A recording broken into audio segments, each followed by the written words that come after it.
इधर आईएएस अधिकारी पूजा सिंघल के साथ साहिबगंज के डीएमओ विभूति कुमार को आमने सामने बिठाकर पूछताछ शुक्रवार को होनी थी, लेकिन यह पूछताछ नहीं हो पाई है। साहिबगंज के डीएमओ शुक्रवार को ईडी के समक्ष हाजिर नहीं हुए। जानकारी के मुताबिक ईडी ने विभूति कुमार को दूसरी बार समन भेजा है। अंदेशा यह जताया जा रहा है कि डीएमओ आज ईडी के सामने हाजिर हो सकते हैं। ईडी ने 16 मई को ही डीएमओ को समन देकर बुलाया था, हालांकि तब बेटी की शादी का हवाला देकर वो एजेंसी के समक्ष हाजिर नहीं हुए थे। विभूति कुमार के ईडी के समक्ष हाजिर नहीं होने से सुमन कुमार के साथ आमने सामने बिठाकर उसकी पूछताछ नहीं हो पाई है, लेकिन पूजा सिंघल चूंकि रिमांड पर हैं, इसलिए पूजा सिंघल के सामने बिठाकर विभूति कुमार से पूछताछ हो सकती है, सवाल जवाब हो सकते हैं, कॉन्फ्रंटिंग हो सकती है।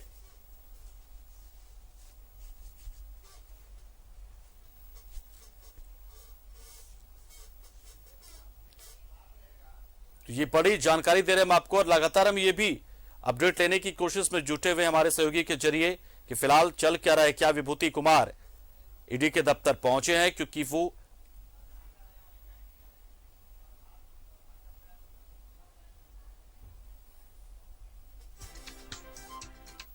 तो चलिए इसी मामले में जुड़े कुछ और अपडेट आपको देते हैं। प्रवर्तन निदेशालय की तरफ से अवैध खनन मामले में और शिकंजा कसने का मन बना लिया है। ईडी की तरफ से अवैध खनन, खान आवंटन मामला और अधिकारियों, नेताओं, कारोबारियों की साठगांठ को मजबूती से झारखंड हाईकोर्ट में प्रस्तुत किया गया है।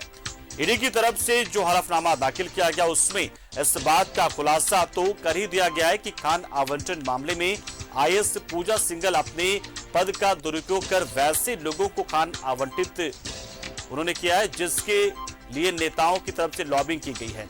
संताल परगना के कई जिलों से अवैध स्टोन चिप्स कारोबार संगठित गिरोह की ओर से किया जा रहा है। इसके कर्ता दर्ता और किंगपिन बिहार से हैं।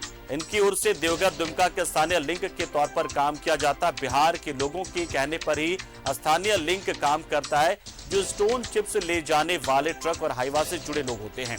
साहिबगंज में गंगा नदी के रास्ते स्टोन चिप्स की ढुलाई, गंगा किनारे स्टोरेज के लिए 16 लोगों के लाइसेंस रद्द किए गए। बावजूद इसके अवैध खनन चल रहा है। यहाँ पर बता दें आपको यह भी चले कि राज्य में खनन गतिविधियों से सरकार को 8,000 करोड़ के आसपास राजस्व की प्राप्ति होती है। इसमें से कोयला और लौह अयस्क की हिस्सेदारी 50% से अधिक है।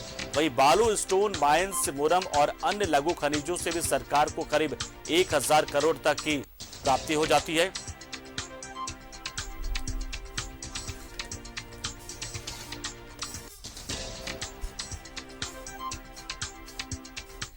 और पूरी जानकारी हम लेते हैं हमारे सहयोगी इमरान से, जो इस वक्त हमारे साथ सीधा जुड़ रहे हैं। इमरान, जानकारी चाहेंगे आपसे ईडी से जुड़ी जानकारी। ये सबसे पहला सवाल तो हमारा यही रहेगा कि क्या साहिबगंज के डीएमओ विभूति कुमार ईडी दफ्तर पहुंचे हैं, समक्ष हाजिर हो रहे हैं ईडी के, या फिर आज भी किसी न किसी कारण का हवाला देते हुए वो आज भी नहीं पहुंचने वाले हैं?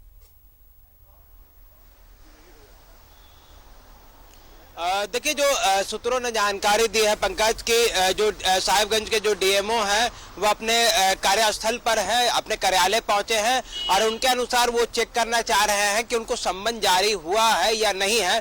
तो कहीं न कहीं ये बातें सामने आ रही है, लेकिन अभी तक वो ईडी कार्यालय नहीं पहुंचे हैं। पिछले दिनों ये बातें सामने आई थी कि पारिवारिक व्यवस्था होने के कारण वह ईडी दफ्तर नहीं आ पा रहे थे। लेकिन जिस तरह से ईडी के पूछताछ के क्रम की अगर हम जानकारी दें और बताएं कि कहीं न कहीं इस पूरे ईडी की अब कार्रवाई जो है वो खनन विभाग के इर्द गिर्द ही ठहर गई है, क्योंकि खनन विभाग में चल रहे अवैध खनन को लेकर के जो रैकेट काम करता है, उन रैकेट के अनुसार जो ईडी है वो लगातार खंगाल रही है। ये भी जानकारियां मिल रही है कि 2019 से लेकर अब तक जितने भी खनन विभाग में जो कार्य किए गए हैं उन तमाम चीजों की ऑडिट एक तरह से का है तो ईडी कर रही है, और इसमें जानकारी जुटाई जा रही है कि कितने अवैध खनन हुए हैं और कितने इसमें किन किन लोगों का इसमें संलिप्तता रही है। रही बात साहिबगंज, पाकुड़, दुमका सहित कई ऐसे डीएमओ हैं जो ईडी के रडार पे हैं। लगातार उनसे पिछले दिनों पूछताछ भी की गई है। दुमका और पाकुड़ के डीएमओ से लगातार 4 दिनों तक पूछताछ की गई थी।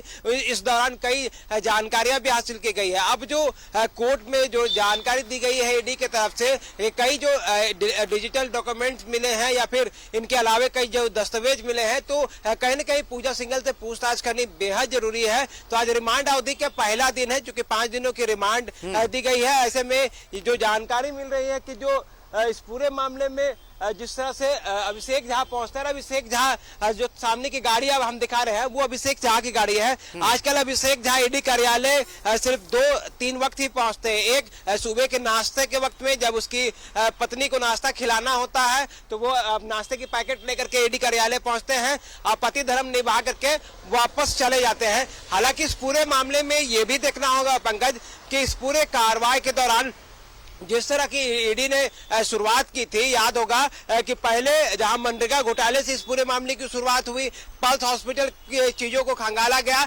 लेकिन आज की तारीख में जो जांच का सबसे बड़ा दायरा है वो खनन विभाग में से जुड़ गया है और खनन विभाग से जोड़ करके लगातार इस पूरे मामले में कार्रवाई शुरू कर दी गई है। हालांकि अभी तक खनन विभाग में अनियमितताओं को लेकर के किसी भी तरह की कार्रवाई जो है वो ठोस कार्रवाई जो है वो देखने के लिए नहीं मिली है, जिससे ये कहा जा सके कि बाहरी पैमाने पर अनियमितताएं हुई हैं, गड़बड़ियां हुई हैं। हालांकि ईडी के द्वारा ये भी कही जा रही थी इमरान की इसमें आयकर विभाग और सीबीआई की संलिप्तता भी हो सकती है। खासतौर से जानकारी शुरुआती दौर में आ रही थी कि जो पूजा सिंगर और उनके परिवारजनों के अकाउंट्स को भी खंगाला जाएगा, तो क्या वो सब भी प्रक्रिया चल रही अंदर खाने से या फिर फिलहाल पूछताछ का सिलसिला चल रहा लगातार?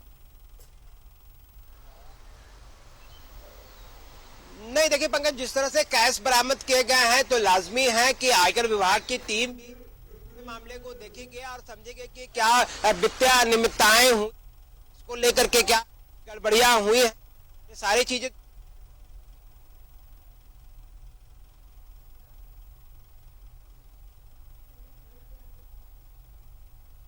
द्वारा पूरी मामले की कार्रवाई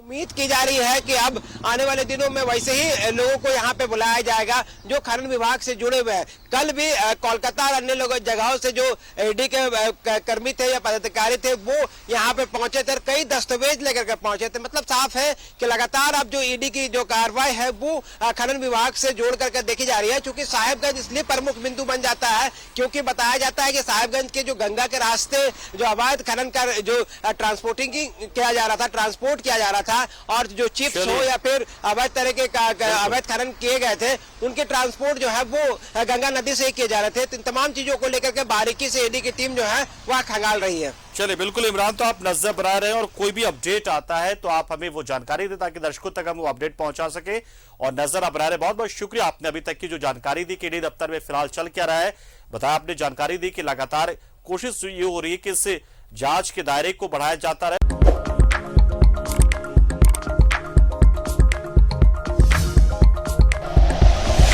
like and share videos, subscribe करें हमारा चैनल और प्रेस करें बेल आइकॉन। न्यूज़ 11 भारत, सच है तो दिखेगा।